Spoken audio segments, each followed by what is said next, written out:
si Alan Lim ay hindi si Lin Wei Xiong na iyong husband. Never ko po na rinig na tinawag po siyang Alan Lim. Ang pangalan niya po ay Lin Wei Xiong. Lin Wei Xiong. Yes po, Your Honor. How old is your husband? 48 years old. Ang asawa ko po nagpapakita. So, ibig sabihin po nun, hindi siya si Alan Lim. Meron ka bang dalang picture dyan ngayon para may kumpara lang natin yung mukha ng asawa mo na pinakita sa screen at saka yung dala mo? What other proof do you have which lead to your conclusion that these three names pertain to one and the same person? Hindi naman po ako gagawa ng kasinungalingan na report na maglalagay sa akin sa alanganin. Mr. Chairman, I'd like to address my question to Ma'am Rose Donolim. Kilala niyo ba yung isang nakapicture? Ang isa po na sa picture ay asawa ko po. So yan po si Alan Lim. No po, yan po ay si Lin Wei Xiong. Meron din pangalan na Wen Li Chen at saka Lin Wei Xiong. Yan Ang po. pangalan niya po ay Lin Wei Xiong. Kaya nga, Lin Wei Xiong, meron din siyang pangalan. Alan Lim, also known as Jeffrey Lim, also known as Lin Wei Xiong. Hindi ho yan ang husband nyo, ma'am? Lin Wei Xiong po ang pangalan ng husband ko, Your Honor. Pero yan po yung husband nyo. Yes po, siya po yung isa sa picture. Asa po siya ngayon? Nasa out of the country po siya ngayon. Kailan pa po siya uwi sa inyo, sa bahay nyo? Ay, hindi ko pa po alam kung kailan. Bakit nasa abroad po ba siya, ma'am? Yes po, nasa abroad po siya ngayon. Anong citizenship niya? Pilipino ho siya o Chinese? Hindi po siya Pilipino, Hong Kong citizen po siya. So, nasa Hong Kong po siya ngayon. Yes, Your Honor. Kailan po kayo huling nakita ng husband nyo? Nagkita po kami last November 1. Nung All Saints Day? Yes po. Dito po sa Pilipinas? Hindi po. Saan po? Sa Hong Kong po. May All Saints Day po sa Hong Kong? Wala po. Pero holiday po yun ng mga bata. Okay. So kasi po, naitanong ko kasi, pag napunta na po tayo dito, marami pa po akong katanungan sa inyo, ma'am. Maraming salamat, Mr. Chairman. Thank you, Senior Deputy Speaker Gonzales. Susugan ko lang yung tanong ni Congressman Gonzales. So, si Alan Lim ay hindi si Lin Wei Xiong na iyong husband. Never ko po na rinig na tinawag po siyang Alan Lim. Ang pangalan niya po ay Lin Wei Xiong. Lin Wei Xiong. Yes po, Your Honor. How old is your husband? 48 years old. 48. Yes po. I hope you don't mind me asking, Person. saan mo kayo nagkakilala ni Lin Wei Xiong? Nagkakilala po kami sa trabaho ko po dati. May we know kung saan kayo Sa isang hotel po. sa abroad? New po, here sa Philippines. Dito sa Pilipinas. And what Opo. year was this? 2009 po. Early of 2009. So si Lin Wei Xiong ay pumunta ng Pilipinas, isang Hong Kong national, correct? Yes po. Siya ay napunta ng Pilipinas ng mga ganong time, 2009? Nakilala ko lang po siya nung time na po yon. But prior, would you know kung nandito siya between year 2001 to 2007? Ganyan? Ang alam ko po, 2005 nandito na po siya sa Pilipinas. 2005, nandito Yes siya sa po. Pilipinas. And anong ginagawa niya rito sa Pilipinas? Anong kanyang negosyo? That time po, nagnenegosyo na po siya. May mga kamag-anak na po siya dito sa Pilipinas, Mr. Chair. May mga kamag-anak siya dito. Hanggang ngayon, meron pa rin siyang kamag-anak dito. Mayroon pa rin po. At sila ay mga negosyante rito. Yes po. And they are Hong Kong nationals too. Hindi po. Chinese national sila. Filipino-Chinese? Yes po. Filipino-Chinese na may negosyo dito? Yes po. O sige. So, kailan umalis si Lin Wei Xiong? Umalis po siya ng Pilipinas, May po, this year. May of this year? Yes po. Okay. So, wala ba siyang sinabi sa'yo kung kailan siya babalik? Wala pa po siyang sinabi. And may I know anong business, anong nature ng business niya? Dito po ba sa Pilipinas? Dito po sa Pilipinas, dito. yes po. May mga real estate po kami dito. Okay. What about abroad? Anong kanyang negosyo? Abroad po, may mga real estate rin po. Sige, thank you for the Salamat, reply Mr. of, Chair. we will Chairman. pursue the questioning later on kay Ms. Rose Nono Lim after we ask and recognize Congressman P.M. Vargas. But with your indulgence, Congressman Vargas, let's give the floor first to the Senior Deputy Speaker. Yes, Hindi, baka SDS. mawala lang sa thought ng questioning po. Ma'am Rose Nonolin, kilala niyo po si Mr. Willie Ong? Hindi po. Pero you are one of the incorporators of Golden Sun 999. Golden Sun 99, yes po. Kilala niyo ba si IDT Yang? Yes po, isa po siya sa incorporator. Pagkasama po sila, IDT Yang and Willie Ong. Ay, hindi May ko po Willie alam. Ong po ba talagang tao o ginawa lang yung pangalan na yan? Mr. Chair, hindi ko po alam. Thank you, Mr. Chairman. Nakikilala alias niyo Ayong. po ba si Rose Nono Lin? Hindi ko po kilala yan. Can we have a quick question with Ma'am Rose Nono Lin? Do you confirm that Alan Lim, Wen Li Shen, and Wei Sean Lin refer to one and the same person? No, madam. No. Who among these names is your husband? Lin Wishong. Lin Wei Sean. Lin Wei Sean. Lin Wishong, madam. Lin Wei Sean. Yes po, with G. I understand that there are English names which are being used by Chinese. Does your husband have one? He's using Lin Wishong. Lin Wei Sean. But that is a Chinese name, tama Yes ba? po, opo. So wala ba siyang ginagamit na English name? Some of his friends call him Jeffrey po. Apat na. In the face of the testimony of Colonel Asherto that Alan Lim, Wen Li Shen, and Lin Wei Sean refer to one and the same person, what evidence can you offer to us to counter this testimony of Colonel Asherto? I have my marriage contract that stated my only husband is Lin Wishong. Okay. Not Alan Lim, not another Win Lee. Sorry, what's... Apart from the marriage contract, ma'am, what else can you offer us? I only have our marriage contract with me here. I mean, for a big-time businessman who owns a lot of real properties, not only in the Philippines, but even abroad, I'm sure that you have an ample documents to offer us so we can rule out the allegation of Colonel Asherto that these three names refer to one and the same person, and that is your husband. Maybe I can, if it is okay, the ECR card of my husband. ACR? Yes. And also, if possible, passport that my husband is Lin Wishong. May we know how many passports does your husband have? Only one. Is it a Philippine passport or a Chinese passport? Chinese passport po. Chinese passport. So in no case did he obtain any Philippine passport? No po.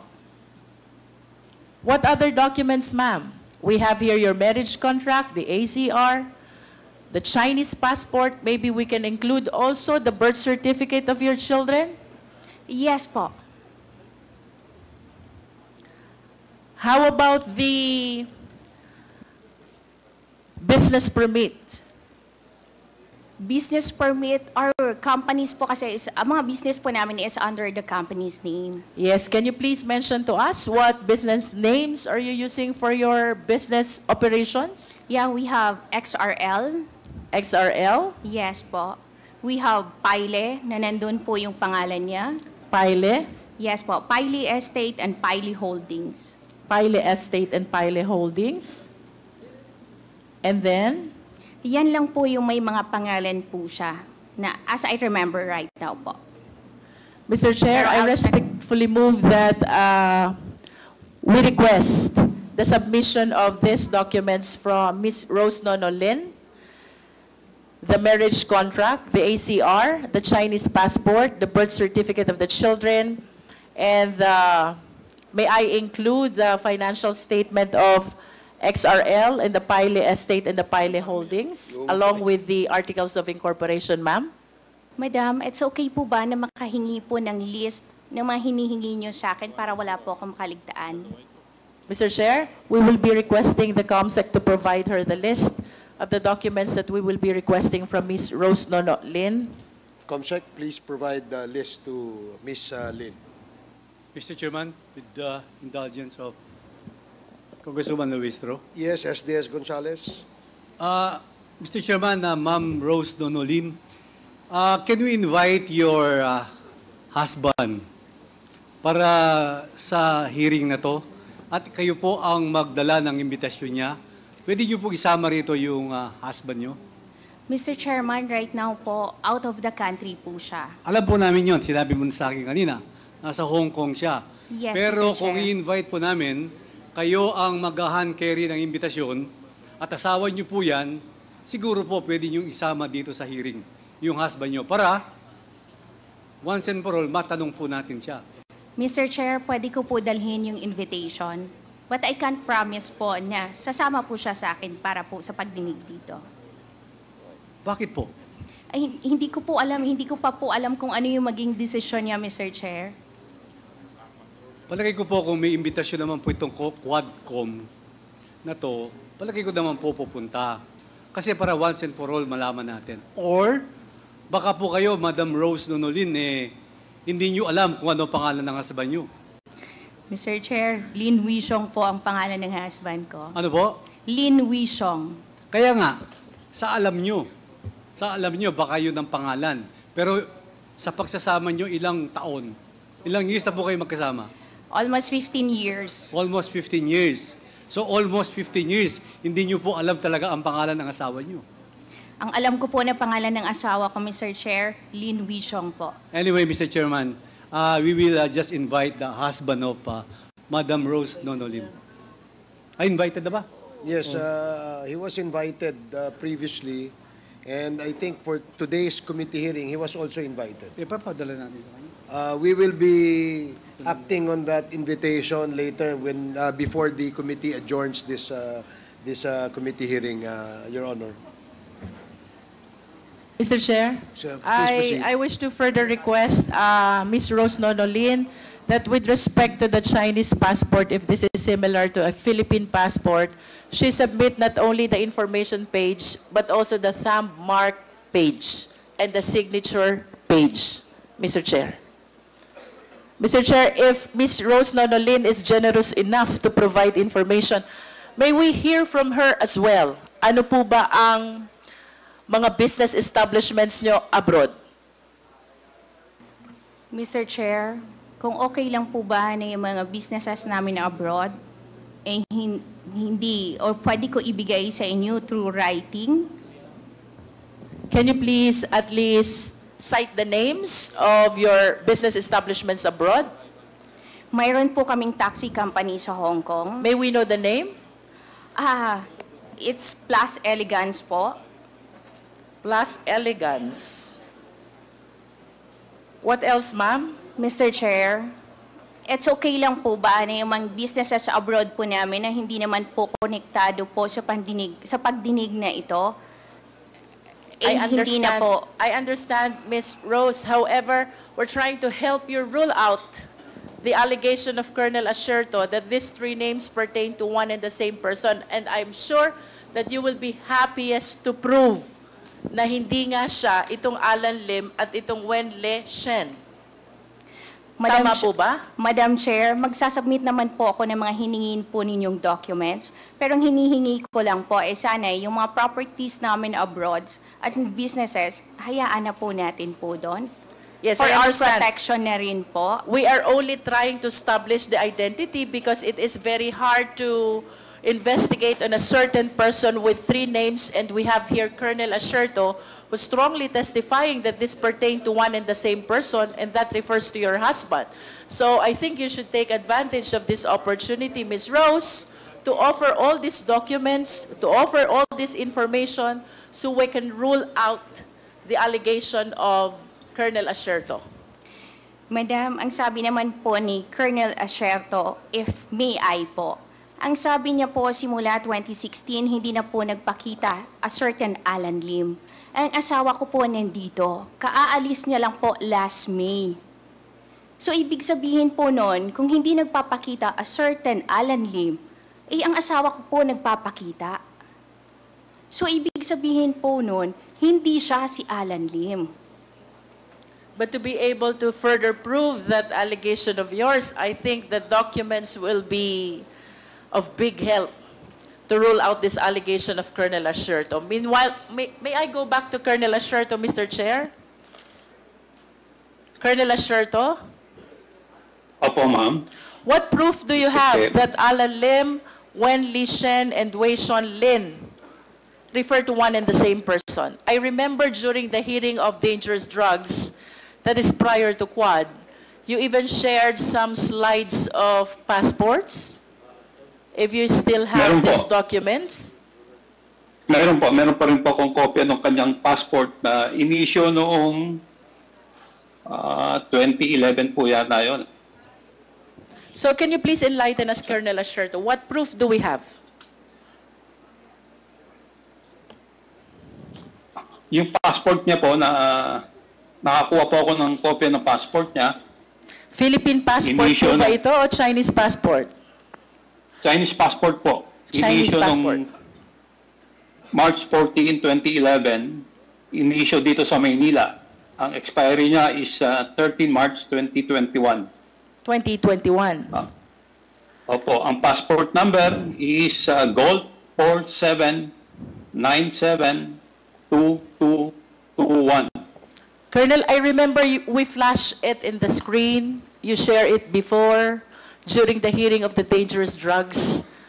Pwede po ba ulit nating ma-share yun sa committee so we can share it with Ms. Rose Nono Lin? Hindi ko po alam po paano i-share sa inyo. Baka meron pong kopya yung secretariat po. Well, the Secretariat will just get in touch with you, Colonel Asierto. Aside from the Chinese passport, what other proof do you have which lead to your conclusion that these three names pertain to one and the same person? Ang pinaka-basis ko po is yung information ng anong asset, saka itong nakuwang mga dokumento, yung mga pictures, at hindi naman po ako gagawa ng kasinungalingan na report na maglalagay sa akin sa alanganin na pati po ang mga kasamahan ko na damay. Colonel, So ako po ay sigurado. Yun pong Sigurado Chinese- po akong 100%. yun pong Chinese passport na binanggit nyo, does it bear the picture of Alan Lim? Opo, may picture po siya. And if you compare it with the pictures that were flashed po kanina in the screen, Secretariat, can you please assist Colonel Asierto? Colonel, marunong ho ba kayong mag-zoom ng picture? Subukan ko po. Secretariat, can we please flash all Ang together alam ko po, the ang alam ko pictures po, meron ng earlier kopya and the ang picture Secretariat. in the Chinese passport?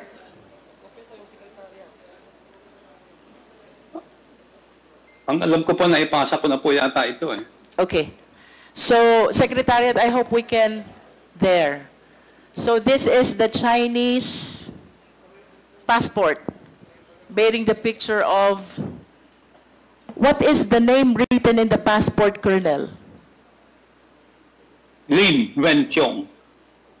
Lin Wei Song. This is your husband, Opo. Ma'am Rose. This is your husband? Madam Chair, pangalan po ng husband ko, yan ang nasa passport. How about the picture? Pwede po pa-flash ulit, and then pwede pa-zoom po. Kindly flash the passport again. Paki-zoom daw po.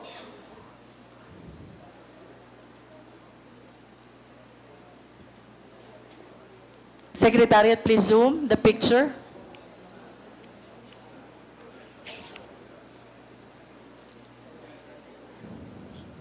Yes, Mr. Chair. Siya po. So you confirm that this is your husband. Yes, Mr. Chair.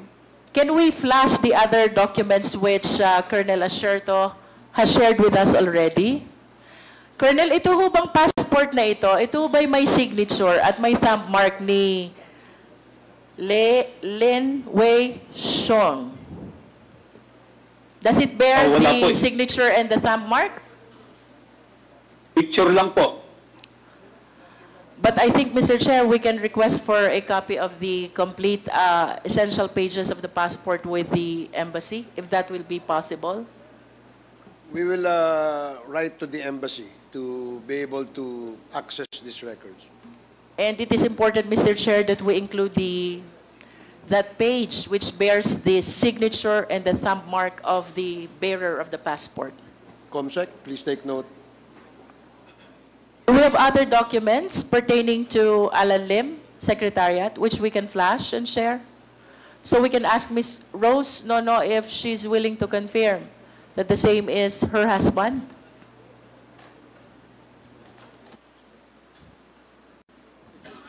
Mr. Chairman, Yes, Congressman Gonzales.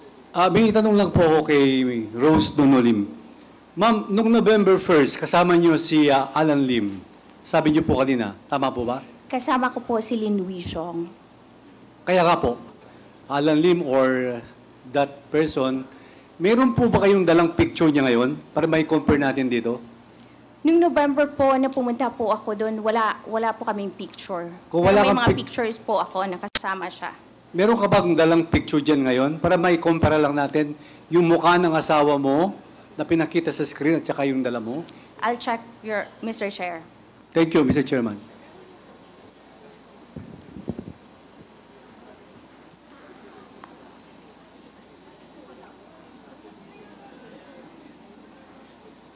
Mr. Chair, I believe that there are pictures with the Secretariat. Can we flash them one by one? And we will be asking Ms. Rose Nonolin if she will confirm whether the same is her husband.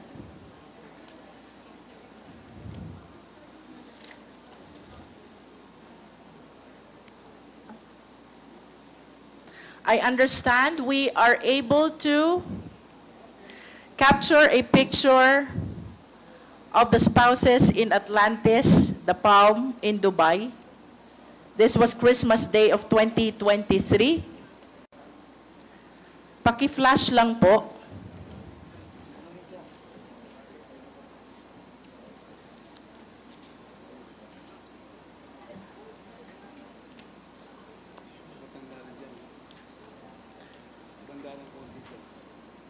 Miss Rose Nonolin, the picture on the right, that's you and your husband. Do you confirm that? Yes, Madam Chair. Can you share with us where this picture was taken? That was taken po last Christmas sa Dubai. How about the next picture? Yan ang next picture po. Yan po yung time na pumunta po silang Davao para po magpaalam para sa Pharmally Biological na magtatayo po ng isang manufacturing or tawag po ay laboratory para po sa mga gamot. So you confirm that the picture at the middle is also your husband? Yes. How about the third picture on the left? Yes, Madam Chair. That is also your husband? Yes, Lin Wishong. The two pictures, I hope you realize, were provided by Colonel Asherto. Colonel, tama po ba? Sa inyo nang galing itong dalawang pictures? Opo, sa tingin ko po, sa akin po. And you believe, Colonel Asherto, that these two pictures pertain to this Alan Lim, Wen Li Shen, and Lin Wei Xiong?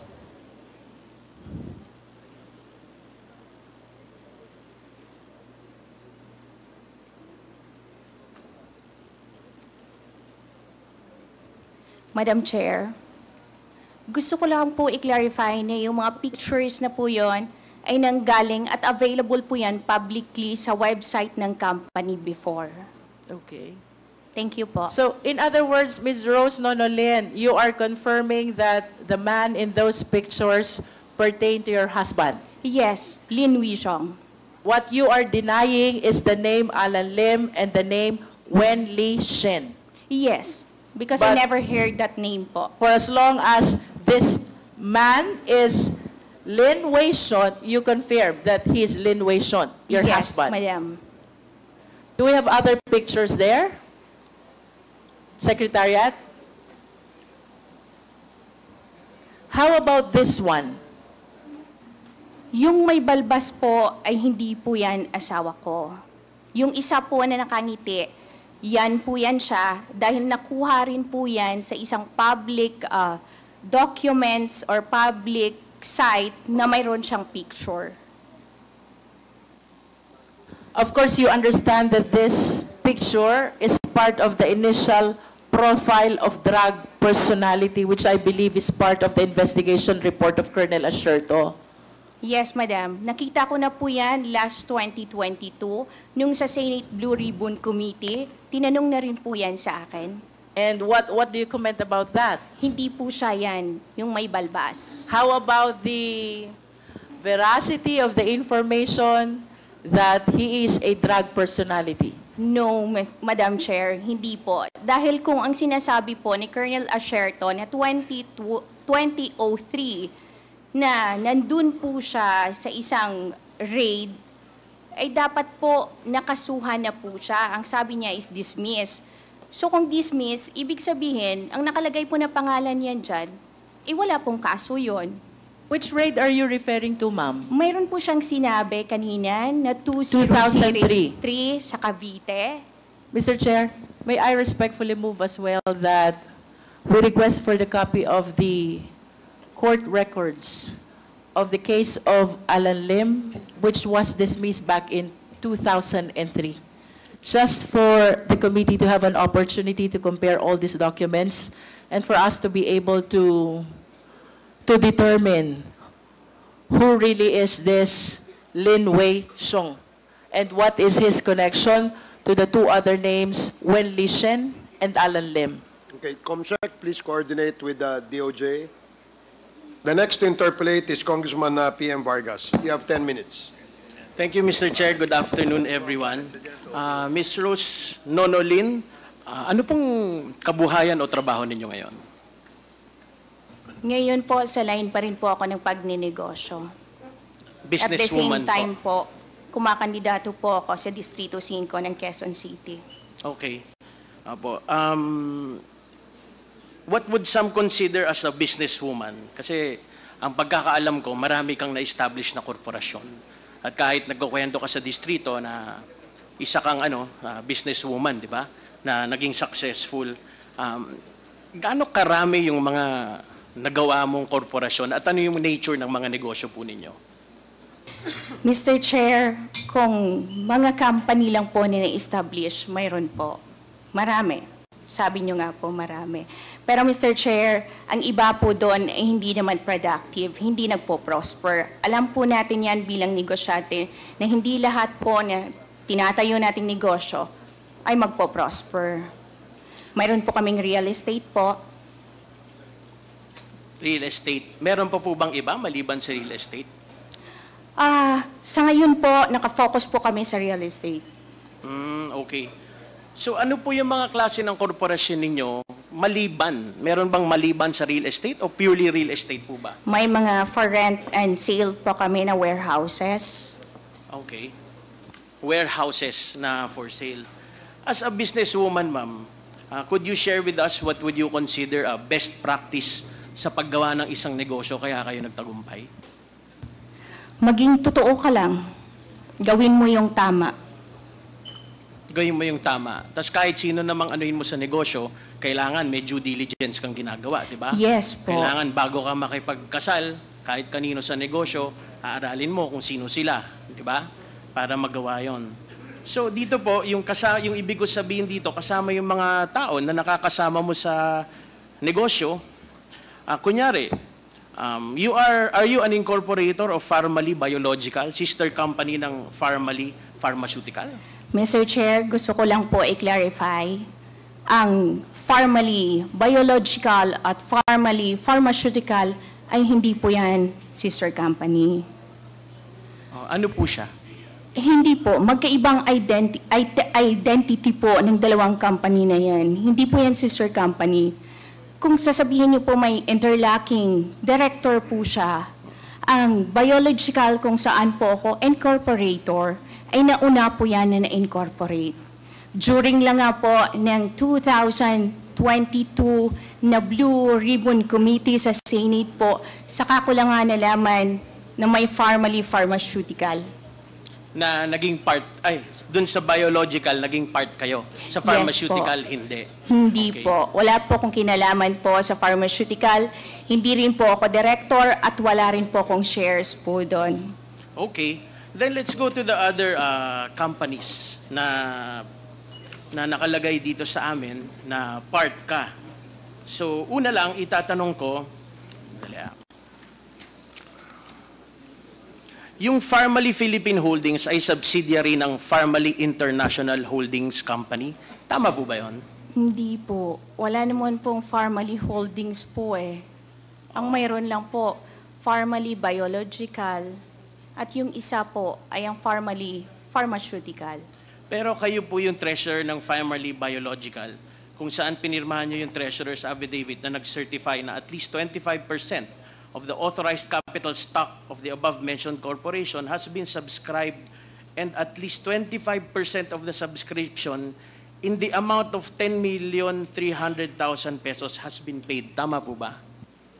Mr. Chair, hindi ko po ngayon dala yung documents ko, company documents namin sa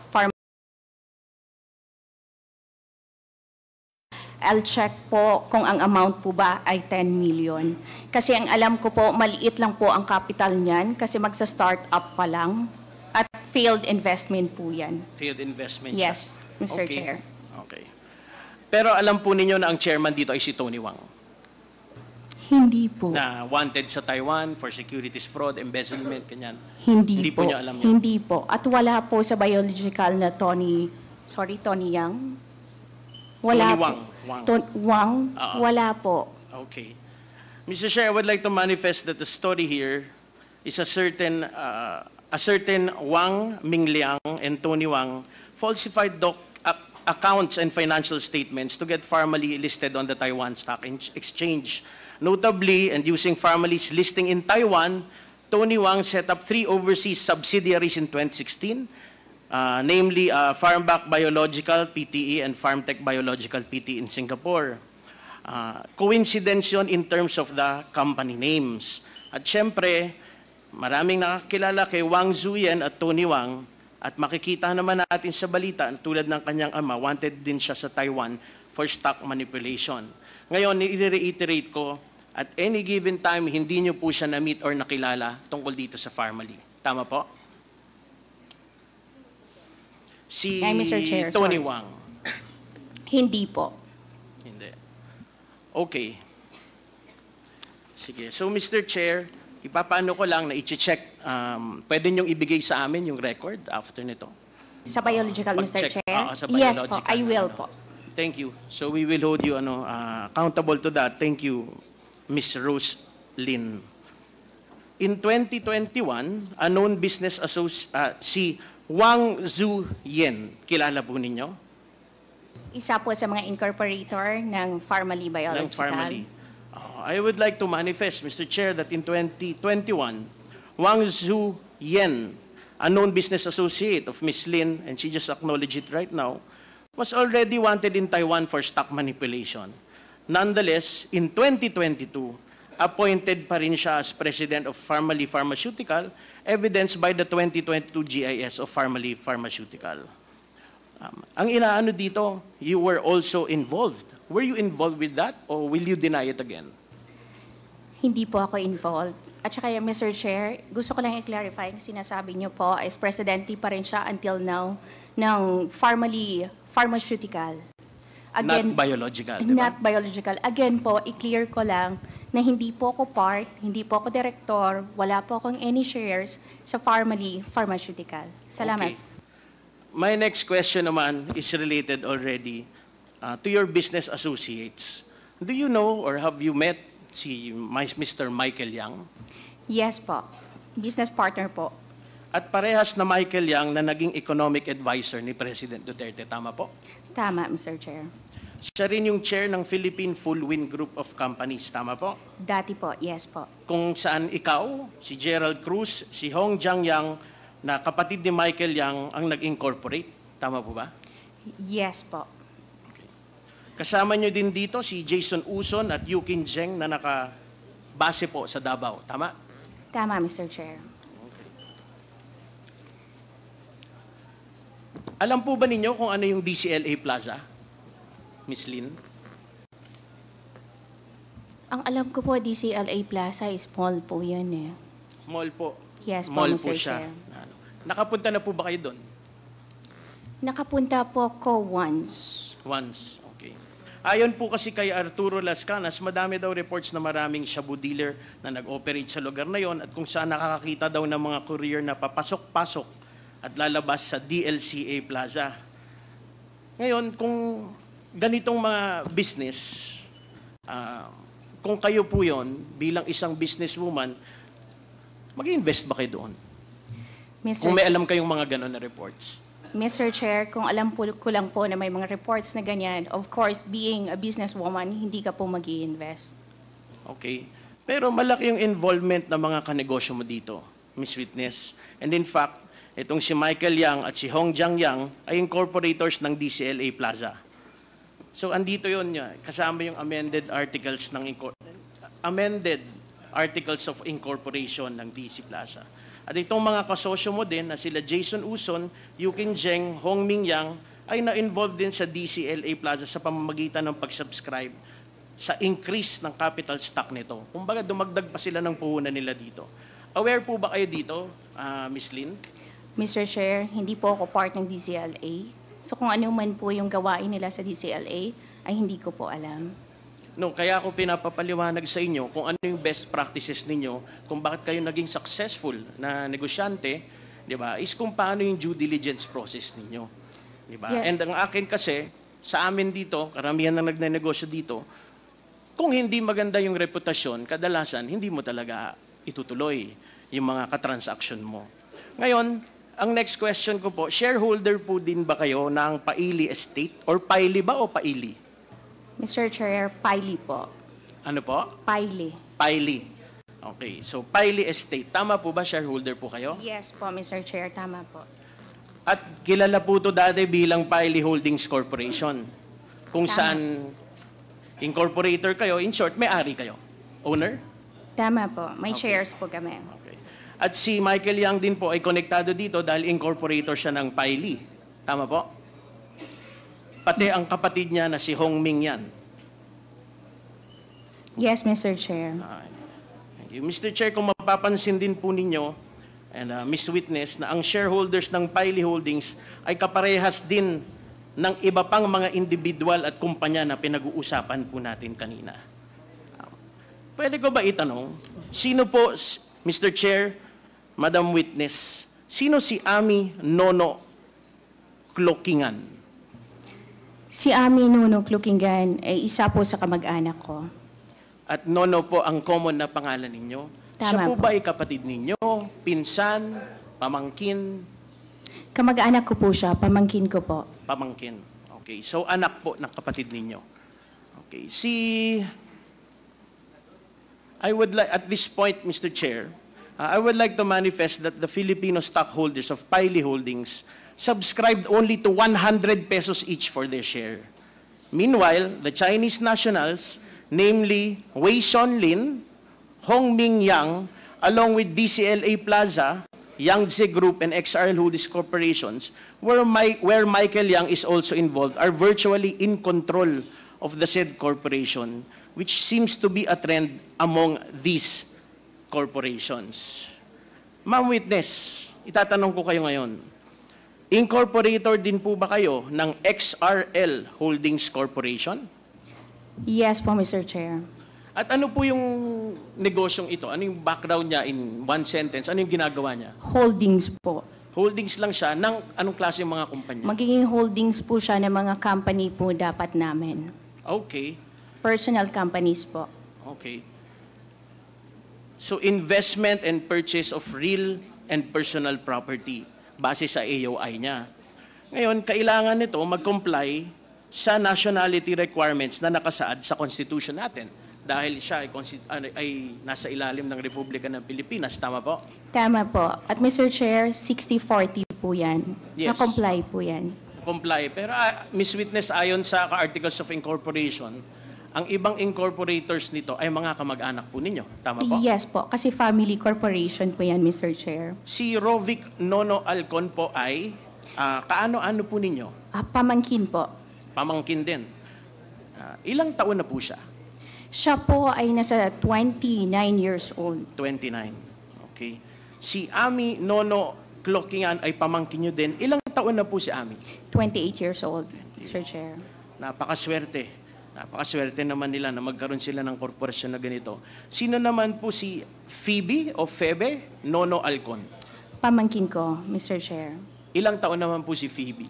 25 years old kung hindi ako nagkakamali. 25 years old. Okay. Tapos po, nakita ko po dito na si Ami Nono Clokingan ay nakatira sa Avocado Street, Dasmariñas, City of Makati. Tama po ba? Dati po yon nang wala pa po siyang tirahan dito. Na nakikitira po siya sa inyo? Nakikitira Tama po. Ito po ba yung bahay na nirerentahan ninyo o pagmamag-ari po ninyo? Ay, hindi po namin pagmamayari. At hindi rin po kami ang nagre-renta po dyan. Kanino pong bahay kaya ito? I'm not sure po kung kanino nakapangalan, pero ang alam ko po sa company po yan. Okay. Pero paano nyo po napagdesisyonan bilang isang pamilya na kayong mag-asawa, puro pamangkin, di ba, ng kapatid po ninyo, ay mag-establish ng korporasyon? Mr. Chair, company corporation, so mas nararapat po na, na mga incorporators po ay pamilya. Yes. Pero hindi nyo po naisama yung mga kapatid ninyo.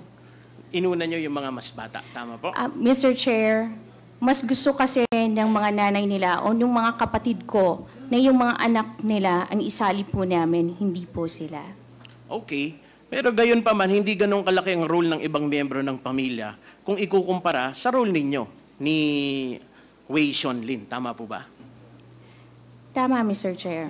Okay. In fact, si Rovic, si Ami at si Phoebe ay nominal shares lang ng XRL Holdings. Tama po? Pangkumpleto ng korporasyon, di ba? Tama po. At kayong mag-asawa po talaga ang majority shareholders ng XRL kung saan ikaw ang 60%, samantalang remaining 40 ay nakapangalan na sa asawa po ninyo. Tama? Tama, Mr. Chair, because it's a company corporation. So effectively po ang XRL Holdings ay kontrolado ninyong mag-asawa. Tama po. Pero hindi ba sinabi mo nung nag-appear ka sa Senado noong 2022 na wala ka ring masyadong alam sa negosyo at ang asawa mo talaga ang nagpapatakbo ng operasyon? Tama po? Mr. Chair, ang XRL po ay ngayon lang po yan. Hindi po, nung humarap po ko sa Senate, wala pa pong XRL company. Paano po yung setup na nagtayo po yung asawa kayo ng maraming negosyo? Kasi ano po yung bago kayo naging negosyante, ano po yung trabaho ninyo? Ako po, bago po ako nagpakasal sa asawa ko at naging negosyante, nagtatrabaho po ako sa hotel, gaya nga po ng sinabi ko kanina. At sa hotel niyo po ba, sa pagtatrabaho ninyo, nakuha yung unang puhunan ninyo para maging negosyante? Actually po, bago po ako magtrabaho sa hotel, may mga trabaho pa po ako na iba. So yes po, part po yon ng naging puhunan po.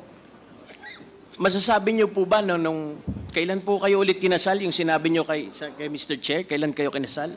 Nagkakilala pala, nag-meet ni Mr. 2009 po ng first quarter. 2008. 2009 po kami nagpakasal. 2009. Yes po. Masasabi niyo po ba na karamihan ba ng puhunan, maliit o bahagya, ay nanggaling sa kanya? Mayaman na ba siya nung nagkasal kayo o pareho po kayong ano? Nung nakilala ko po ang asawa ko, mayroon na po siyang pera. Kung ang tanong po ay kung karamihan ng capital po namin ay nanggaling sa kanya, yes po. Okay. Ms. Lynn, to recall, karamihan sa close business associates ninyo na mag-asawa ay may kaugnayan kanina ulit sa DCLA Plaza. Tama po? We can say that? Yes, ma'am? Yes, Mr. Chair. And to recall again, Ms. Lin, ayon kay Arturo Las Canas, itong DCLA Plaza kung saan manager si Hong Jiang Yang ay hotspot para sa drug dealers. Tama? Aware kayo dito? I know po, Mr. Chair. Hindi ka aware na merong drugs Hindi na po. na dito? At saka ngayon lang naman pong lumabas ng mga ganyang issue regarding po sa drugs. Okay. Ang Piley Estate naman po ang nagmamay-ari ng Clark Majestic World na matatagpuan sa Balagtas, sa Prince Balagtas Avenue sa Clark Freeport Zone. Tama po ba? Yes, Mr. Chair. Ito po ba ang Clark Majestic World, Miss Lin? Tama po, Mr. Chair. Kanino po nabili yung lupa dito sa Clark? Mr. Sino po Chair, nag-facilitate? Would you know? Sorry, Mr. Chair. Mr. Chair, ang mga lupa sa Clark ay hindi po pwedeng bilhin. Yung lease. Sino Lease po lang ano po. nung lease? I'm not sure po kung sino yung naging broker po doon, pero ang alam ko po ay dumadaan po yon sa BCDE kung hindi po ako nagkakamali. Yung agency po na in charge po doon sa mga paupa sa lupa sa Clark, Mr. Chair. Opo. Involved po ba kayo sa operations ng Clark Majestic World? Mr. Chair, sa operation po, hindi po. Saan po kayo involved dito? Involved po ako sa back office po. Ibig sabihin, mga nag-aayos po ng mga documents at nagsisituate na mga permits po, ang mga taxes po ay kompleto at nababayaran. Ilang percent po nito ang pagmamay-ari ninyo? Congressman Vargas, kindly wrap up. Thank you. Yes, Mr. Chair. I have 3 more questions lang, Mr. Chair. Okay, yes. If you wish to ask more questions later on, you can do so because we will have another round. We Yes. just have to follow the list that we have as far as interpellators are concerned. Okay, Mr. Chair. We still have a few minutes. Yeah, just a few more minutes po. Maraming salamat. Sige, dahil nagra-wrap up tayo para dun sa second round po natin. Ito na lang yung tanong ko, Ms. Lin. Meron po ba kayong negosyo na Pogo? Mr. Chair, dati po. Dati po. Yes po. Bakit po dati? Dahil pinasara na ni Presidente BBM? Bongbong Mr. Marcos? Chair, iko-correct ko lang po na bago pa po ipasara, close na po kami ng 2023. Ng 2023. Yes po, Bakit Mr. yung booking Chair. lows? Hindi po namin gustong i-close, pero hindi po kami binigyan ng license to operate. So, we cannot operate po pag wala po kaming license kasi magiging illegal po kami, Mr. Chair. Bakit po ayaw niyong i-close? Maganda ba yung negosyo? Sorry, ayaw namin i-close. Sabi niyo, hindi niyo sana gusto i-close. Yes po, Opo. kasi negosyo po yun. Ang Negosyo. negosyo ay kumikita, so bakit po natin isasara? Okay. Kung masama po yung nagiging epekto or may mga nangyayaring masama, itutuloy niyo po ba yun o hindi? Mr. Chair, ang POGO naman po ay legalized. Kung mayroon pong masama na involvement ang POGO, marami po tayong government agencies na in charge po doon na dapat po yun po yung nag-check. Sila po yung dapat na nakakaalam. So, ilan po yung magagandang Pogo niyo noon? Ang POGO po namin ay we only have one master license po, Mr. Chair. Pero ang location ay isa lang. Isa lang po ang location sa master license. Okay. With that, Mr. Chair, I concede until the next round. And thank you for the opportunity to ask the questions. Thank you, Congressman Vargas.